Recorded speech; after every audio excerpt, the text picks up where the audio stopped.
This video is for you if you're either trying to change your eating habits or you're trying to dopamine detox or dopamine fast from any other addictive habit.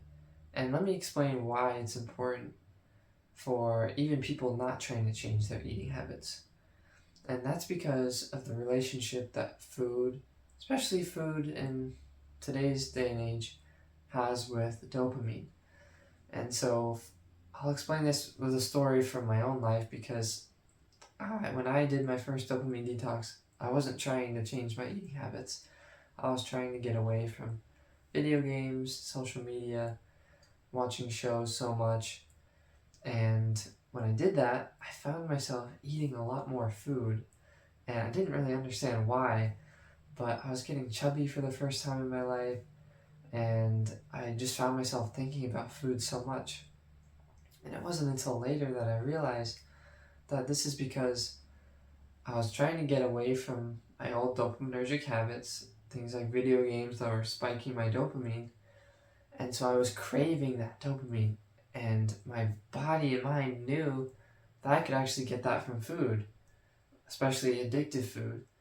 And so without me even consciously understanding, I was still spiking my dopamine unnaturally with different foods. And this was causing the same problems that video games were causing me, which was that crash in dopamine and that chronic low dopamine state, which was leaving me with less motivation to do things that required effort and would improve my life. And so this is something that anyone has to be aware of when they're trying to change their dopaminergic habits or doing a dopamine detox, is replacing one habit with another bad habit. Because when you are getting away from a dopamine spiking habit, you're going to crave that, and your body and mind is going to try and find that in other ways. And that's why dopamine detox is about getting rid of all those things so that you can kind of fully reset those pathways so you can restore that baseline level of dopamine and feel motivated to do other things. And so you can see why this would also pertain to those who are just trying to change their eating habits. So if you're changing your eating habits, then you could risk replacing them with some other dopaminergic habit like social media. You could fill those cravings for food with just scrolling and escaping. And those, although it might help in the short term, it's not going to get rid of those cravings, and it's going to be very difficult to maintain any sort of good eating habits because you're never fully resetting that reward part of your brain. And those other bad habits are going to cause different problems, of course. What to avoid when you're trying to change these habits? Because it's not just all food that spikes our dopamine unnaturally. If you think about it, the world hasn't had a problem with obesity and food addiction until this last century. And that's because of how food has changed. And so the main culprits for food that's going to spike your dopamine is, number one, processed sugars. So things like just sugar cane, things like high fructose corn syrup. These things spike our dopamine unnaturally. Our bodies were not meant to consume that amount of sugar all at once, and so of course our bodies weren't prepared to deal with that, and so they're doing the best they can. And then number two is also flour. This is also a processed thing, and it can also spike our dopamine unnaturally.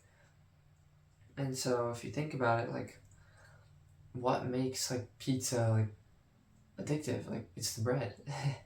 And they even put sugar in the bread, in the sauce. And food companies these days, they put these processed ingredients in almost everything because it makes us addicted to those things and we don't even realize it. And so if you kind of pay attention to how these things affect you, you can usually notice that you feel good in the moment, it tastes very good, but then immediately after you're craving them even more, maybe even if you're not hungry.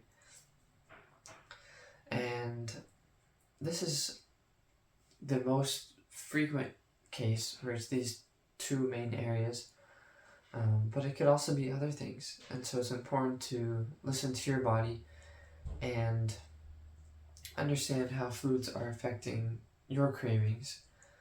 For example, for me, one thing that may not affect others is coconut sugar. Typically, people put coconut sugar in foods to say, this is a healthy sugar.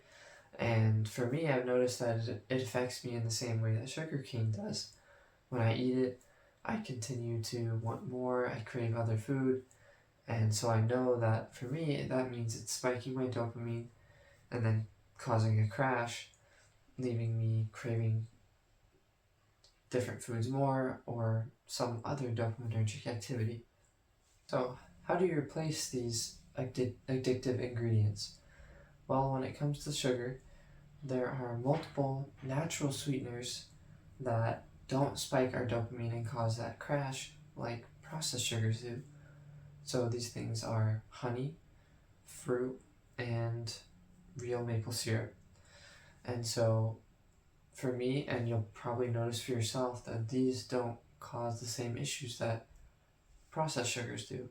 And you can use these things to sweeten different foods when you're cooking, or just eat them on top of foods with your meal to kind of satisfy that sweet tooth. And again, listen to your body. Could be the case that honey does spike your dopamine, and so you might want to avoid that. And so you just want to pay attention to how things affect you. Now, when it comes to flour, it's a bit more difficult. There are high quality flours or breads. It's very difficult to find in America. The best option I use for myself is sourdough, and this is historically how bread was made, and it's the way sourdough is made is through a fermentation process, which kind of breaks down more of that bread, which makes it easier to digest and leads to a lower dopamine spike when you eat it. Otherwise, what you'll want to replace the bread or the starch with is other starches that don't cause dopamine spike. Frequently, for most people, these are rice, potatoes, banana. Those are the main ones. And for me, those work very well. For most people, those don't cause a dopamine spike. I mean, those are foods that humans have been eating for a very long time, and so they're natural and they're not likely going to cause issues for you. So those are the main things you want to take into account. A good rule of thumb is to try to stick to whole foods as much as possible, which is just foods with one ingredient, things like meat, eggs, fruit, vegetables, dairy. These things aren't going to have those processed addictive ingredients in them. And so kind of once you have those replacements down, there are some other tools that will help you to get through that sort of detox period. And you can find out more about that in my other videos, as well as the guide in the description. And if you're wanting to chat more about a one-on-one game plan for you to change your habits, then also click the link in the description.